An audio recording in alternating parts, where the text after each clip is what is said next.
नमस्कार। आज हम पहुँचे भिवानी के नज़दीकी गांव पालुवास में। यहाँ से सरपंच है पूजा देवी और सरपंच प्रतिनिधि रणवीर फौजी जी हमारे साथ जुड़े हैं। सबसे पहले तो हमसे जुड़ने के लिए हम इनका धन्यवाद करते हैं। धन्यवाद।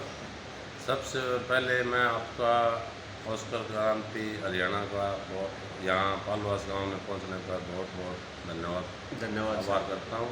धन्यवाद सर। देखिए, जैसे 8-10 महीने का टाइम हुआ है, कम ही समय है, इस दौरान क्या क्या काम करवाए गए हैं आप द्वारा?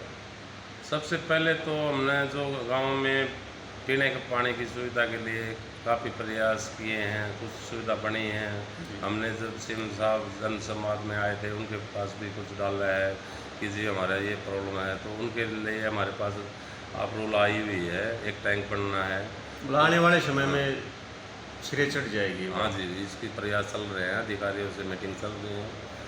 उसके बाद शिक्षा के क्षेत्र में हमारा थोड़ा सा पिछड़ा हुआ था गांव, तो उसके लिए हमने थोड़ी ग्राम सभा की मीटिंग करके एक कमेटी बनाई है कि स्कूलों को देख रेख के लिए भाई मेंबरों को या गांव के जो ग्राम सभा मतलब गांव के लोगों को जागरूक करें, ये उद्देश्य है इनका। हाँ जी, इसके लिए हमने 2 महीने में हम मीटिंग लेते हैं। गांव के जो खाने का है, जैसे मिड डे मील का वो है, उसमें हम चेक करते हैं। तो अभी जो हमारे प्रिंसिपल साहब है राजकुमार जी, बढ़िया सहयोग कर रहे हैं और गांव भी उसके साथ अच्छा सहयोग कर रहा है। मतलब तो कोऑपरेटिव स्टाफ है। हाँ जी, बढ़िया, बिल्कुल बढ़िया स्टाफ है। दूसरी बात, हमारा एक सब स्टेशन है स्वास्थ्य केंद्र, जी जी। उसमें थोड़ा सा हमारा जर्जर हालत है, वो पुरानी बिल्डिंग हो गई है, वहाँ पानी भरा हुआ है। तो उसके लिए हमने अधिकारियों से, सीएमओ साहब से 2-3 बार अवगत कराया है, लेटर के माध्यम से भी लिखित में दिया जा चुका है। दिया हुआ है जी, 2 बार डी साहब को भी दिया है। तो उसकी थोड़ी सी ऊपर सरकार की तरफ से तो है कि भाई काम कराएंगे, मगर यहाँ क्या पता नहीं कहाँ दिक्कत आ रही है, तो हमारा काम में थोड़ा डिले चल रहा है, मतलब सिरे नीचे दिए सीढ़ियाँ नहीं चल रही। उसके लिए काफ़ी प्रयास चल रहे हैं। हमारे विधायक जी 2 बार यहाँ पर हमारे गांव में आए थे, उनको भी अवगत कराया, उन्होंने रिकमेंड भी किया हुआ है, मगर क्या है कि पता नहीं, सरकार तो कर रही है घोषणा, मगर यहाँ तक मतलब ढील करती जा रही तो है। इससे हम वही सरकार से वो करते हैं गुजारिश कि हमारे गांव की तरफ थोड़ा ध्यान दिया जाए। जैसे खेलों की बात करें तो स्टेडियम वगैरह की क्या व्यवस्था है गाँव में? हमारे गांव में तो स्टेडियम तो है, मगर क्या है थोड़ा सा उसमें क्या है कि सुविधाओं की कमी है। उसमें ना तो कोई हॉल है, ना कोई उधर हमारे एक डाल रखा है, हमने सीएम साहब को भी जन संवाद में दिया था कि भाई एक हॉल बने जो कि बच्चों का बारिश बुरिश आ जाए, एक कोच की सुविधा की जाए। शहर के नज़दीक हमारे गाँव के बच्चे इतने टैलेंट हैं, काफ़ी बॉक्सिंग में और खेलों में काफ़ी रुचि लेते हैं, उसके लिए हमारा भिवानी भेजते हैं उनको, कोच हैं वगैरह, उनकी काफ़ी मतलब मेहनत करते हैं बच्चे। और हम भी ये संदेश देते हैं बच्चों को, भाई नशे से दूर रहो और आगे बढ़ने का वो करो। बच्चों में बड़ी रुचि है, मगर थोड़ी सी सुविधाओं की कमी के कारण हमारा गांव थोड़ा पिछड़ा हुआ। मतलब आप लगातार प्रयास कर रहे हैं खेल सुविधाओं के लिए? हाँ जी, इसके लिए हमने तो शुरू से ही मैं आर्मी से रिटायर हूँ, तो मेरी शुरू से ही सोच है कि गांव में तरक्की हो, गांव का कोई मूलभूत सुविधा की कोई कमी न रहे। जिसके लिए सरकार के साथ मिलकर हम खूब प्रयास कर रहे हैं, चल रही है कार्रवाई। सरकार भी चाह रही है कि काम होए, पर बीच में क्या पता नहीं क्या हो रहा है कि सिस्टम बढ़ नहीं पा रहा है। उसका कौन कारण हो सकता है, हम भी हो सकते हैं या और बीच के अधिकारी हैं, कहीं ना कहीं तो ढिलाई बढ़ती जा रही है। तो इसलिए क्या है कि हम सरकार से ये उम्मीद करते हैं कि भी थोड़ा सा गौर करें, क्योंकि आम पब्लिक हर आदमी आज जागरूक नहीं होता है। गांव में क्या है, गांव ग्रामीण क्षेत्र में जमींदार लोग भी हैं, अनपढ़ लोग भी हैं, तो एक इस चीज़ से भी हम सरकार से वो करते हैं आपके माध्यम से कि भाई जो ये ऑनलाइन सिस्टम कराया है, तो हमारे राशन कार्ड जो एक्चुअली 300 राशन कार्ड ऐसे कट गए हैं जो कि एक्चुअली जरूर गरीब हैं, मतलब योग्य थे वो, हाँ उनका कट गए। तो उनका क्या ऑनलाइन, उनका घर में कोई है नहीं, कोई पढ़ा लिखा अनपढ़ लोग हैं, उनका ऑनलाइन कराने के लिए सरपंच की पहले पावर होती थी कि भाई वो लेटर बना के दे देता था तो बन जाता था। तभी उन परिवारों को काफ़ी परेशानी आ रखी है। उसके लिए सरकार से गुजारिश करते हैं, इसके लिए कोई सुविधा ऐसी करी जाए, गांव में कैंप वगैरह लगाए जाए। कैंप लगाते हैं, मगर क्या है कि काम पाते हैं, फॉर्मेलिटी से आएगा। हमारे CSC सेंटर है, 2-3 खुले हुए हैं, उनको थोड़ा नॉलेज कम लगा लो, वो लगा लो, उधर से कोई टीम आ जाए जिसको कोई पता होगी ये चीज़ कैसे होगी, क्योंकि हर आदमी को इसका ऑनलाइन का भी सिस्टम सरकार ने किया है, मगर ये अच्छी चीज़ है। मगर क्या है अभी ग्रामीण क्षेत्रों में ऐसी सुविधा थोड़ी सी परेशानी आ रखी है, इसके लिए सरकार ने थोड़ा और वो करना चाहिए, कोशिश करनी चाहिए। दूसरी बात ये है जनगणना 2011 में हुई थी, हमारी जनगणना 7,500 के लगभग दिखा रहे हैं, मगर ग्राउंड पर हमारी जनगणना हमने कमेटी बना के सर्वे कराई थी, उसमें 13,000 के लगभग यानी कि डबल हो रखे हैं। तो उसके लिए हमारे को जो सुविधा मिलनी चाहिए 13,000 के हिसाब से वो नहीं मिल रही। जो ग्रांट जनसंख्या के आधार पर मिलना चाहिए, हाँ, वो हमारे को नहीं मिल रहा है। उसके लिए मैंने अधिकारियों को, MP साहब को, MLA साहब को, सबको अवगत कराया है,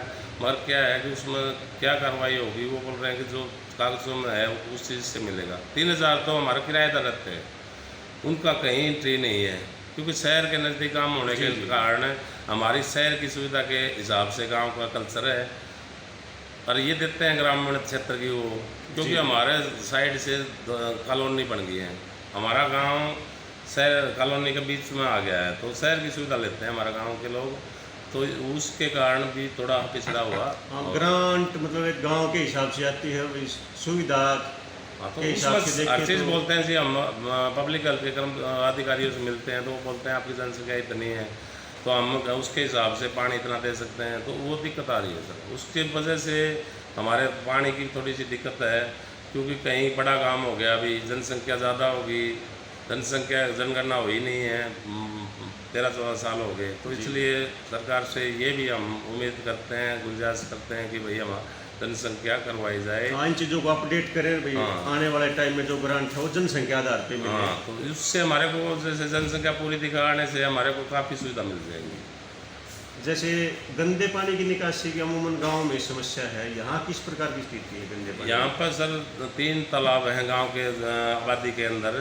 तालाब तो हमारे 5-6 हैं गांव में, बाहर हैं वो, तो बाकी 3 तालाब हमारे आबादी के अंदर है। उसके अंदर सभी गांव का गंदा पानी, जो नालियों का पानी है, वो जाता है। क्या प्रयास किए गए आपके द्वारा? उसके लिए सुविधा ये थी कि सबसे पहले मैंने आते ही एक टेंडर करवाया था कि पाइपलाइन डाली जाए, क्योंकि यहाँ पानी निकालने की जगह नहीं थी, इसलिए सबसे पहले मैंने एक तो तालाब 1.5 एकड़ में एक तालाब खुदवाया, हमारी पंचायती ज़मीन लगती है गाँव के कार्यकाल में। हाँ जी, तो वहाँ पे क्या है 1.5 किले में 1.5 एकड़ में हमने एक तालाब खुदवाया है। वहाँ से एक टेंडर से सरकार का पैसा आया था, उस ग्रांट से हमने एक पाइपलाइन डलवाई है, तो ये वो उसमें एक मोटर इरिगेशन डिपार्टमेंट लगा रखी है, 2-2.5 महीने हो गए। बाकी क्या है कि वो काम वो भी सिरे नहीं चल रही है, क्योंकि पानी हमारे के नलियों का पानी आता है, तो उसमें क्या कभी मोटर जल जाती है, कभी कुछ हो जाता है, तो उतना पानी कम नहीं हो पा रहा है। ये भी हमने बीच में अधिकारियों से बोला कि जी ये तो ऐसे तो 1 साल भी नहीं खाली होगा। जी 2 तालाब मैंने खाली करवाए थे अपने पंचायत मुझसे,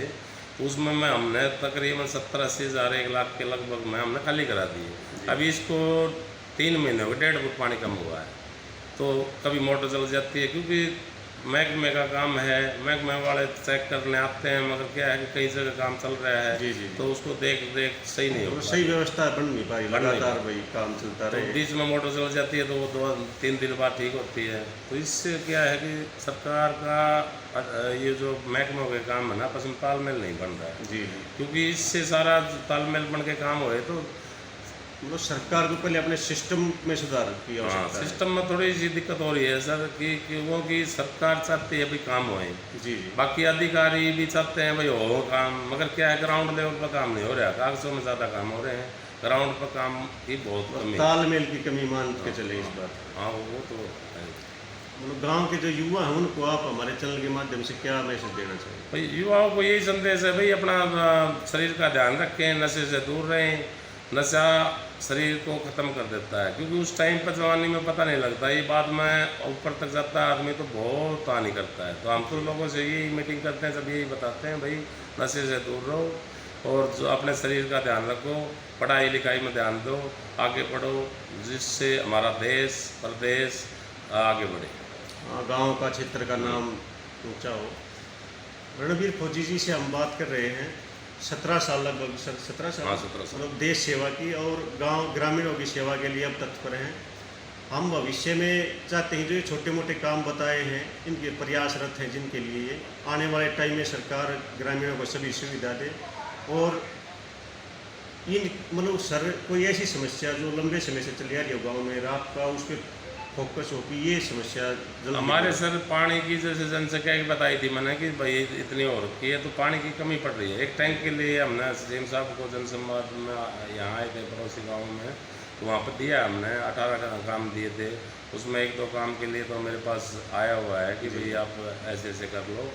बाकी स्टेडियम की बात है, स्टेडियम में मन डाला है कि इसमें भर हो के हॉल बन जाए, उसके बाद एक कोच की सुविधा भी करेंगे क्योंकि हमारे बच्चे ज़्यादा खेल में अच्छी रुचि लेते हैं, तो हम भी चाहते हैं कि हमारा गांव का नाम रोशन करें, हमारे बच्चे आगे जाएंगे। तो इसलिए हम चाहते हैं सरकार से कि हमारे को कुछ अपनी तरफ से कुछ हम हमारी पंचायत की तरफ से भी करेंगे, क्योंकि हमारी पंचायत में पैसे पासे का ठीक सिस्टम है, क्योंकि हमारा कुछ उदार सेक्टर में गवर्नमेंट में गई है, सेक्टर में गई है ज़मीन पंचायत की, वहाँ से पंचायत की आमदनी है जी। उसके बाद हमारा लीज पर देते हैं, जैसे पट्टे पर देते हैं, उसका पैसा आ जाता है पंचायती ज़मीन का। तो ये है जी, सरकार से हम तो यही वो करते हैं कि भाई हमारे गाँव की तरफ थोड़ा ध्यान दिया। हम भी उम्मीद करते हैं और गुजारिश करते हैं शासन से, प्रशासन से, गांव की जो ये मूलभूत सुविधाएं हैं हर ग्रामीण को समय से मिले, और हम इनके उज्ज्वल भविष्य की कामना करते हैं। इन्होंने हमें 10 मिनट का जो समय दिया, इसके लिए एक बार फिर इनसे धन्यवाद करते हैं। धन्यवाद आपका भी। Thank you.